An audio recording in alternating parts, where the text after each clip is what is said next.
देशात आहेत, अनेक जाती आहेत, अनेक परंपरा आहेत, अनेक राज्य आहेत, एवढी डायव्हर्सिटी म्हणजे विविधता आहेत. तर अशा वेळेला त्यांना सगळ्यांना बरोबर घेऊन जाणं म्हणजे इन्क्लुझिव्ह असणं, बेरीज करणं त्यांची, ही या देशाला बलवान आणि अखंड करणं जास्त बरोबर आहे का या सगळ्यांना वजा करत जाणं हे जास्त बरोबर आहे? या भगव्या झेंड्याखाली एकत्र या असं म्हणून कोणी येत नाही.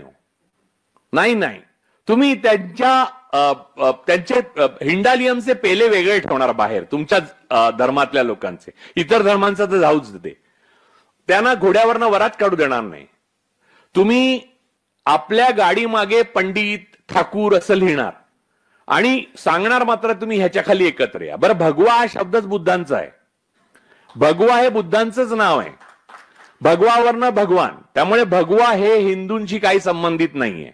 त्यामुळे भगवा टेरर हा शब्द वापरायला माझा विरोध आहे, कारण त्यातून बुद्धांना त्रास होतोय.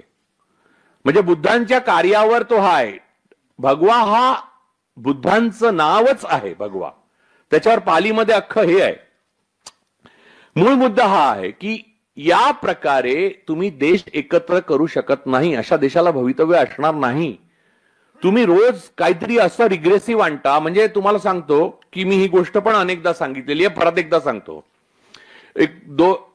2011 साली मी बनारसला होतो. तर बनारस विश्वविद्यालयाचे कुलगुरू आणि तेव्हाचे अजून आमचे 2-4 मित्र, सुप्रीम कोर्टाचे चीफ जस्टिस नाही, जज एक, आणि अजून काही वकील मित्र, असे आम्ही गप्पा मारत बसलेलो आणि पूर्ण गप्पा अकॅडमिक होत्या. आणि पंडित मदन मोहन मालवीय आणि त्यांचं जे तिथे बनारस विश्व हिंदू युनिव्हर्सिटीमध्ये ते वास्तव्य होतं ते सगळं वगैरे असं बोलत होतं. तर त्यांची स्पर्धा JNUशी होती.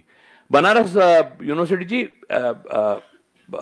BHU म्हणतात त्याला, बनारस हिंदू युनिव्हर्सिटी, त्यांची JNUशी स्पर्धा आहे. तर ते म्हणायचे नेहमी, मला डीन असं म्हणाले की वो क्या है की वो JNU वाले है ना, वो साला पेटंट हमसे ज्यादा लाते हैं. म्हणजे संशोधनाचं जे मूलभूत संशोधनाचं पेटंट्स आहेत ते जास्त आणतात, त्यामुळे JNU आगे जाती है. अब BHU में भी पेटेंट की कमी नहीं है, लेकिन हम लोग पेटेंट को करने की प्रोसीजर में थोड़ा पिछड़ रहे हैं, इसलिए हम लोग कोशिश कर रहे हैं लगातार. हे 2011ची गोष्ट. आज काय आहे, त्या बनारस हिंदू युनिव्हर्सिटीमध्ये भूतविद्या या विषयावर अभ्यासक्रम सुरू केलाय आणि याच्यावर लोक काही बोलत नाहीत, करत नाहीत. आणि त्यांना असं वाटतं की खरंच आहे की काही दिवसांनी भूतविद्या ही सुद्धा खरीच आहे असं वाटायला लागेल. पण भूतविद्या ही ईडी पासून आली आहे. मी मागे पण बोललो होतो, इंग्रजीत ईडी लागला की भूतकाळ होतो.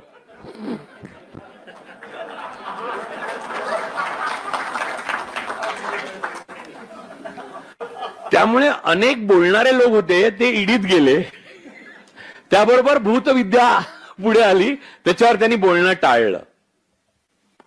तर मूळ मुद्दा हा आहे की आपण या प्रकारच्या समाजाला, या प्रकारच्या धर्मांधतेला आव्हान द्यायला पाहिजे की नाही. कारण सांगतो, सुखांक म्हणजे हॅपीनेस इंडेक्स मध्ये आज स्वीडन, फिनलंड, नॉर्वे हे अव्वल देश आहेत आणि ते 91%, 95% आणि 99% नास्तिक आहेत. नास्तिक म्हणजे अज्ञेयवादी आहेत. तिथे चर्चेस रिकामे आहेत आणि म्युझियम झाली चर्चची, आणि म्हणून जेल पण रिकामी झाली आणि जेल बंद करतायत. एकदा धर्मस्थळं बंद व्हायला लागली लोकांच्या इच्छेने की जेल पण बंद व्हायला लागतात, कारण पापाची भावनाच उरत नाही, कारण करण्याची गरजच उरत नाही. त्याला वेलफेअर स्टेट असं नेहरू म्हणाले होते.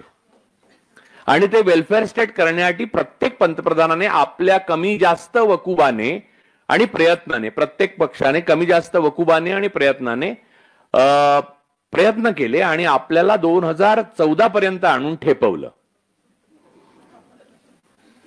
2014 मध्ये अचानक वडिलांची 100 एकर जमीन सुपीक, 5 स्कॉर्पिओ गाड्या, 2 विमानं, 7-8 बंगले, 10-12 फार्म हाऊस असं नावावर ठेवलेला वडिलांच्या जाण्यानंतर अचानक मुलाच्या नावावर झालं. आणि त्या मुलाला यापैकी काहीच माहित नव्हतं कसं हाताळायचं, याचं काय बिझनेस कसा, मॉडेल काय आहे. त्याने काय केलं, पहिले नावं बदलायला सुरुवात केली. वडिलांनी का म्हणून नाव ठेवलं, याला मातृछाया बदला, पटेल बदला, माझं नाव ठेवा. सरदार पटेल हा आदरणीय आहेत, परमपूज्य आहेत, पण बाजूला काढा, माझं नाव टाका. बघा आता तुम्हाला सगळं माहिती आहे, मी पुढे सांगायची गरज नाही, जातो मी. थँक्यू. खर तर तुम्हालाच सगळं माहिती आहे, तुम्हालाही सगळं माहिती आहे. तुमचा प्रतिसाद ही गोष्ट हे साक्ष आहे की मला जे माहिती आहे ते जास्तीचं नसून तुम्हाला आणि मला एकच गोष्ट माहिती आहे, फक्त मी ती व्यक्त करतोय. म्हणजे खरं बोलणं ही एक कला झालेली आहे आता. आणि हल्ली अधिकाऱ्यांची ओळख कर्तव्यदक्ष अधिकारी अशी करून देण्यात येते, जे त्यांचं ऑक्युपेशन आहे. म्हणजे त्यांचं पहिलं आणि शेवटचं काम कर्तव्यदक्ष असणं हेच आहे. आज जे काही थोडे सत्याची बूज राखणारे अधिकारी उरलेले आहेत त्यातले आपले अमके अमके साहेब आहेत, असं सत्याची म्हणजे आता या लेवलला येऊन ठेपलंय सगळं की ते ऑफिसर अतिशय चांगले आहे, पैसे घेतात पण काम करतात. म्हणजे एक फेज अशी होती की पैसे घेणं हे लांछनास्पद होतं, नंतर पैसे घेणं हे काही लांछनास्पद वगैरे काही नाही, एवढा कट असतोच. आणि आता ते घेतल्यावर सुद्धा काम न केलं असं फसवणुकीचे प्रकार वाढलेले आहेत. तर सांगायचा उद्देश हा होता की धर्म हा धर्मवादी ताकदींना भारतातल्या, मग ती RSS असो, विश्व हिंदू परिषद असो, बजरंग दल असो, सनातन असो, कोणी असो, यांना काहीही कळलेला नाहीये. धर्म म्हणजे तुमचं इन्स्टिंक्ट, तुमचं नेचर. मनुष्य धर्म असतो. जर आपण एकापासून वेगळे दुसरे असतो प्रकृतीच्या दृष्टीने, तर आपला रक्तगट वेगळा असता आणि मुसलमानांचा वेगळा असता, ब्राह्मणांचा वेगळा असता आणि मराठ्यांचा वेगळा असता, दलितांचा, आणि मग त्या प्रकारे आपली विभागणी करण्यात आली असती. नस्ल नावाची जी गोष्ट आहे ना, नस्ल ती गोष्ट पूर्णतः खोटी आहे. दुसऱ्या महायुद्धानंतर ठरलं, कारण हिटलरच्या असंख्य क्रूर कर्म्या अशा डॉक्टर्सनी प्रयोग केला ज्यूवर आणि इतर लोकांवर, आणि आर्यन संस्कृती आणि आम्ही श्रेष्ठ आणि ते कनिष्ठ, हे सगळं खोटं ठरलं. फक्त आपल्याला संधीचा अभाव असल्यामुळे काही लोक मागे राहतात. म्हणजे तुमची धावण्याची रेषच पुढे आहे. म्हणजे मी गरिबीतनं वाढलेला ब्राह्मण असेन तरी मी धावायला पूर्णच सुरू करतो. ते गरिबीतनं वाढलेल्या दलिताबरोबर नसतो मी. ही जी समाज रचना आहे ती समाज रचना सगळ्या भारताच्या खचण्याच्या पायाशी आहे. ज्याच्या विरुद्ध आपण लढण्याऐवजी मुसलमानांच्या विरुद्ध लढतो, हा एक अतिशय भ्रामक आणि हास्यास्पद प्रकार आहे. कारण तुम्ही लक्षात घ्या की भारतामध्ये, मुंबई प्रांतामध्ये दंगली आहेत ना, त्या माणसात होतात. कुठच्याही जगाच्या फुटबॉलच्या स्टेडियमवर युरोपमध्ये कुठच्याही दंगल होते. दंगली हा निकष नाहीये की हा धर्मांध आहे आणि तो धर्मांध नाही. पहिली दंगल मुंबईतली पारशी आणि मुस्लिमांमध्ये झाली होती आणि ती कुत्र्यावरनं झाली होती. पारशांचं कुत्रा प्रेम, मुस्लिमांना कुत्रा आवडायचं नाही, त्याच्यावरनं दंगल झालेली आहे. तुम्ही ब्रिटिश गॅझेटियर मध्ये बघू शकता. त्याचा धर्माशी काहीच संबंध नाहीये. कबुतरावरनं जैन आणि आता नॉन जैन मध्ये म्हणजे अशी परिस्थिती निर्माण झालेली आहे दादर भागामध्ये. तर मूळ मुद्दा हा आहे की या सगळ्या संकल्पना ज्या आहेत त्या एका पॉइंट नंतर खोट्या ठरतात. म्हणजे आता जर भूकंप आला ना, आता जर भूकंप सुरू झाला, समजा 7.5 रिश्टर स्केलचा भूकंप सुरू झाला, तर धावत जाऊन दुसऱ्याला पकडताना किंवा खुर्ची पकडताना, काय रे तू मुस्लिम नाही ना, असं विचारणार का तुम्ही? नाही विचारणार. एकदा विमानामध्ये असा टर्ब्युलन्स झाला, मी युरोपहून येत होतो आणि असा टर्ब्युलन्स सुरू झाला, बाजूच्या माणसाने माझा हात घट्ट पकडला. त्याला माहित नव्हतं मी कोण आहे. मी म्हटलं की हे ठीक आहे, पण मी पण तिथेच चाललोय बरं का.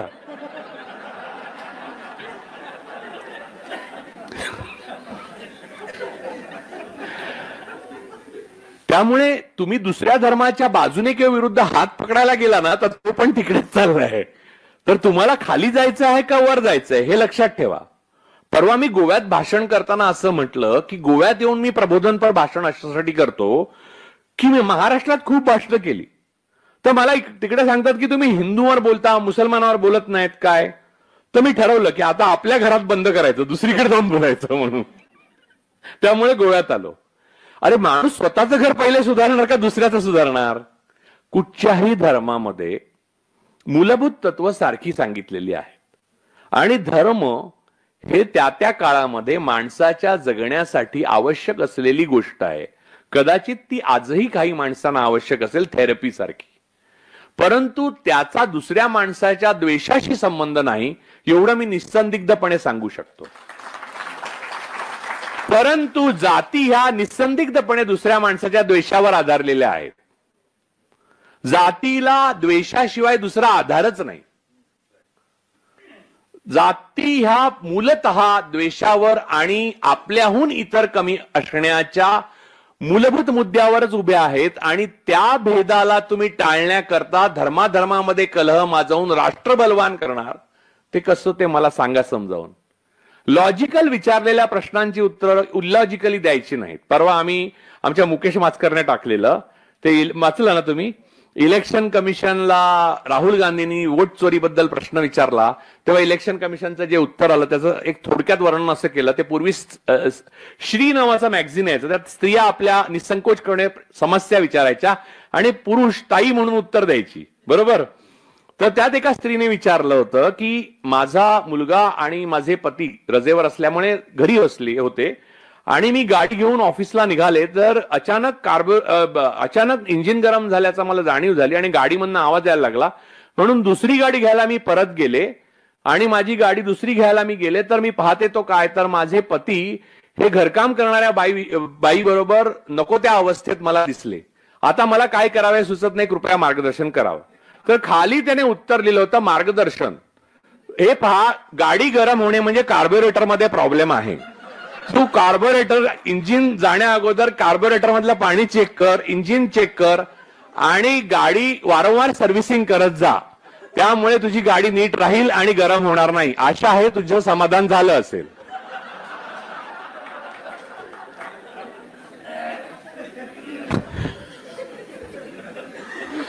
तर आपल्याकडे या प्रकारची उत्तरं आता सरकार देतात, बरोबर. धर्माचा संपूर्ण डोलारा अशा प्रकारच्या उत्तरांनी भरलेला आहे. म्हणजे मला इथे दुखतं का हो, मागच्या जन्मीचे भोग. मुलगा कधी ना कधी 4 दिवस संघात जाऊन येतो, जसा मीही जाऊन आलेलो आहे. हे मी आज पहिल्यांदा सांगतोय. माझा एक घोलप नावाचा मित्र होता. तो संध्याकाळी मला पहिल्यापासून संध्याकाळी खूप लो वाटतं, आजही वाटतं. मला संध्याकाळची कातर वाटते आणि त्याच्यावर खूप कविता लिहिल्या. त्याचा अर्थ मी कवी आहे असा नव्हे. तर संध्याकाळी मला असं वाईट, तर मला घोलप म्हणायचं, अरे चल आपण जाऊ. मी लहान म्हणजे कितवीत होतो, 6वीत होतो, 6वी का 7वीत होतो. तर मग आपण शाखेत जाऊया, मस्त मजा येते म्हणून. तर मला तेंडुलकरांनी लिहिलं ना तसंच अगदी, तो चकचकीत बेल्ट, ते बूट त्या घोलपचे आणि ते हे कवायत वगैरे, मजा वाटायची. आणि मी एकदम हडकुळ, म्हणजे माझा फ्रुटी नावाचा एक जे बॉक्स यायचा त्याचा स्ट्रॉ होता, तेवढं माझं मनगट होतं. आणि कोणी दम देऊन द्यायचा आम्हाला, सुका दम किंवा ओला पण. म्हणजे तर मला असं वाटायचं की आपण खूप पॉवरफुल झालं पाहिजे, ताबडतोब तगडं झालं पाहिजे आणि हे असं बेल्ट बिल्ड लावून म्हणजेच आपलं सगळं निश्चित परफेक्ट होणार म्हणून. म्हणजे पोलीस रिटायर झालेल्या पोलीस अधिकाऱ्यांना भेटलं की कळतं की ते गणवेशात असताना कसे वागतात आणि वेगळे कसे वागतात ना. गोड वाटतं म्हणजे ते घरी भेटले की, नाही का. तर ते स्टेशनात त्यांना भेटू नये पण, म्हणजे घरच्यांनी पण.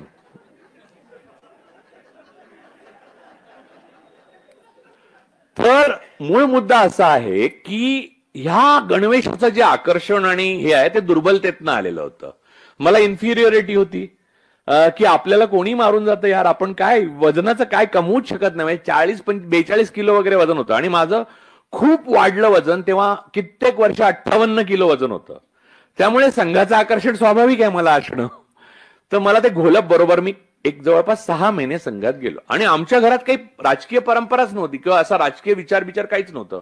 माझे वडील हे जेव्हा रिटायर झाले तेव्हा Bombay chamber of commerce and इंडस्ट्रीजचे डायरेक्टर HR होते आणि आई हाऊसवाईफ होती. त्यामुळे आणि त्यांना असं काही थेट ह्या पक्षाचं किंवा त्या पक्षाचं असं काही नाही. ते मतदान करत असत, पण मला शेवटपर्यंत कळलं नाही ते कोणाला मतदान करतायत म्हणून. आणि ते माझ्याशी फारसे बोलत पण नसत किंवा त्यांचा माझ्यावर विश्वासच नव्हता. म्हणजे की म्हणजे त्याचे खूप कारण आहे. त्याच्यावर मी अख्खी मुलाखत दिली आहे. मला वाटतं ती इथे आली अश्विनी, तिला मुलाखतच दिली आहे मी त्या काळाबद्दल. तर ती तिच्या चॅनलवर तुम्ही बघू शकता. तर मूळ मुद्दा असा आहे की या काळामध्ये मी बघितलं की हे चकचकीत बेल्ट, खाकी चड्ड्या, पांढरे शर्ट, शिक्षक, आणि एकदम वागायचे चांगले. शिक्षक अतिशय प्रेमाने वागत असत. अतिशय म्हणजे चुकीचा अर्थ घेऊ नका, प्रेमाने वागत असत. तर तर अहो, मुलांमध्ये प्रेमाने वागलं पाहिजे, असं काय करता तुम्ही? तर ते अतिशय प्रेमाने वागत असत आणि समजवायचे की उद्या ये हा बाळ, आला नाहीस का? मग घरी यायचे, बघायला यायचे. आणि मग मला असं झालं की खूप पाऊस पडला, वडील वेळेवर आले नाहीत. मी डोंबिवलीला राहायचो तेव्हा. तर वडील आले नाहीत वेळेवर, तर संघाचे 2 स्वयंसेवक घरी पाठवून द्यायचे मला, माझ्यावर गप्पा मारायला वगैरे.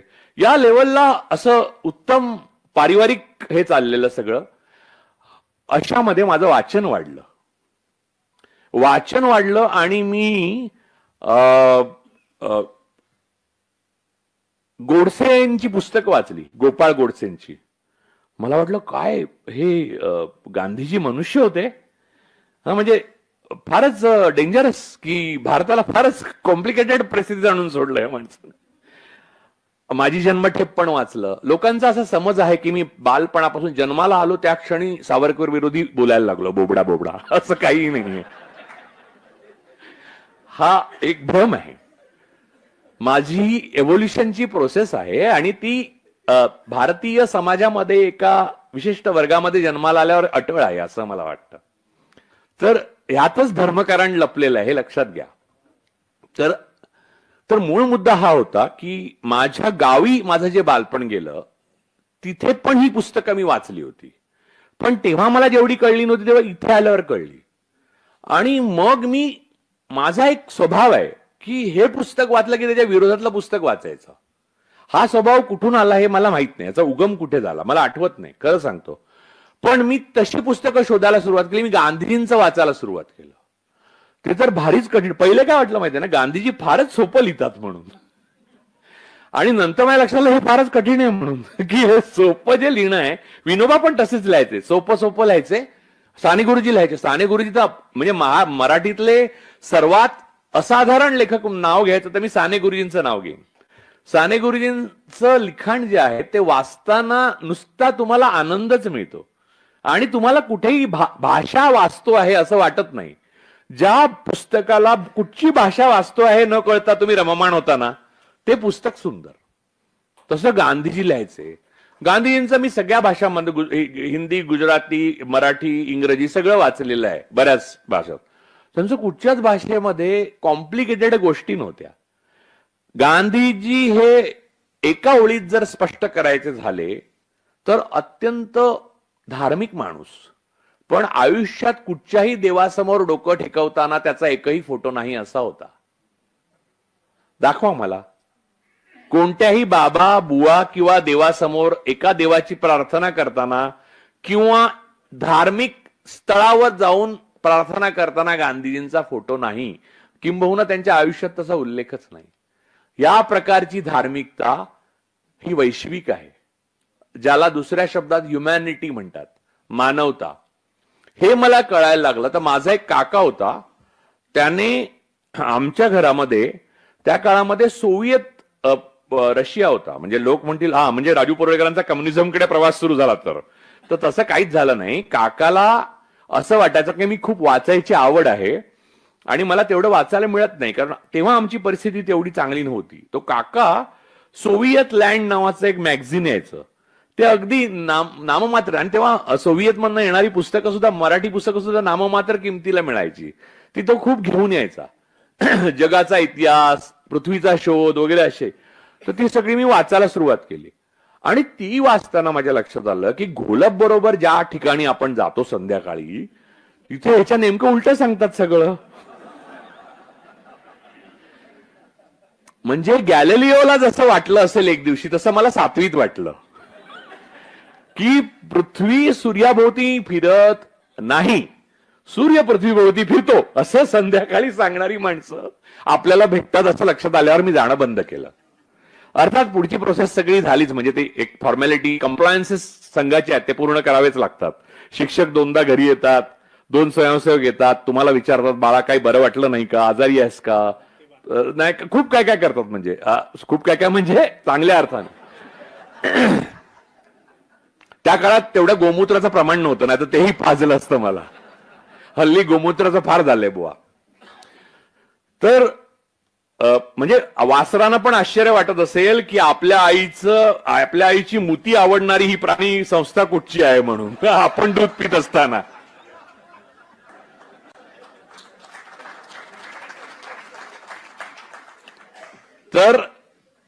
तर मूळ मुद्दा असा आहे की या सर्व कालखंडामध्ये माझं परिवर्तन होत गेलं.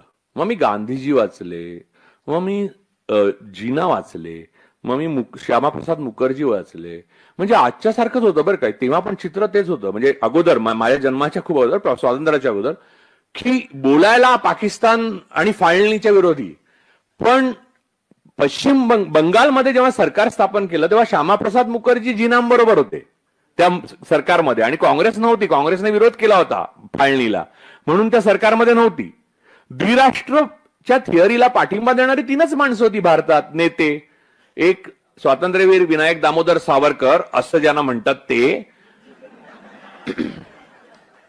दुसरे श्यामाप्रसाद मुखर्जी ज्यांचं हल्ली नाव तुम्ही कधी कधी ऐकता, आणि तिसरे मोहम्मद अली जिना, ज्यांच्या नातवाकडनं 1990 पर्यंत भाजपला सिंगल हँडेडली सर्वात जास्त फंडिंग होत असे, बॉम्बे डँगचं नसली वाडिया. त्यामुळे पॅराडॉक्स जो आहे, म्हणजे हिटलरचं आकर्षण आणि त्याचे व्हिक्टीम बनलेल्या जूनची शक्ती, पाकिस्तानला विरोध पण जिनांबरोबर सहकार्य, द्विराष्ट्राची थिअरी मांडणं पण द्विराष्ट्र झाल्यावर नेहरूंना आणि गांधींना शिव्या घालणं, आणि नंतर त्यांच्याच जिनांच्याच नातवाकडनं फंडिंग घेणं. आणि आता नंतर पण खूप गोष्टी पुढे आलेल्या आहेत, आता येतील, म्हणजे त्याही येतील. ISISचं फंडिंग वगैरे सगळं येईल, एक एक येईल बाहेर. तुम्हाला वाटतं तेवढं सोपं नाहीये. तुम्ही जेव्हा स्ट्रायकर जोरात मारताना तेव्हा कॅरमच्या त्या दिशेने जाताना तुम्हाला वाटतं काय वेग आहे, पण तो आपटला की दुप्पट वेगाने मागे येतोय. म्हणजे हा फिजिक्सचा नियम आहे. हो, बाण आहे ना, बाण तो असा सोडू नाही शकत ना तुम्ही मागे जाता पहिले, आणि मग सोडला की तो सुसाटत जातो आणि मग तो निशाण्यावर लागतो. त्यामुळे पुढे जाण्याकरता पहिले मागे यायला लागतं. भारतीय समाज, पुरोगामी समाज हा पुढे जाण्याकरता मागे आलाय 11 वर्ष, अशी माझी श्रद्धा आहे.